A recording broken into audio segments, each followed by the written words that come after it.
Hi students, welcome to another video of Smartly Learn. In this video, let's find the solution for the ninth question in exercise 4.5. Which of the following equations are consistent? If consistent, solve them. So let's take up the first subdivision. Let's calculate the value of D. So D is going to be equal to the determinant 3, 1, 6 and 2. So if you evaluate, it is 6 minus 6 which is equal to 0.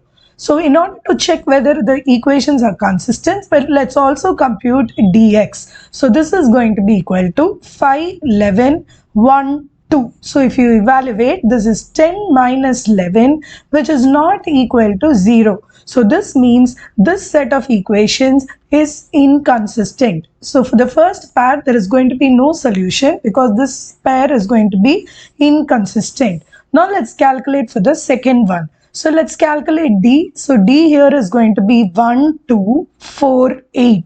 So if you evaluate, it is 8 minus 8 is equal to 0. Now let's compute dx. So in this case, it is 3, 12 and 2, 8. So if you evaluate, 8 3s are 24.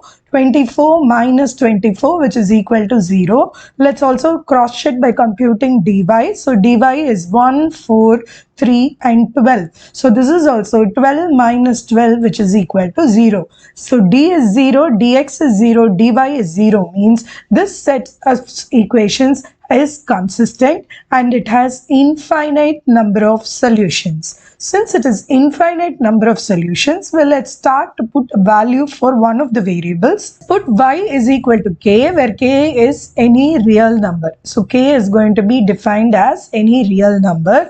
Then let's evaluate x. So x plus 2k is equal to 3, which means x is equal to 3 minus 2k. So for the second set of equations, the solution is going to be 3 minus 2k and k, where k is going to be any possible real number.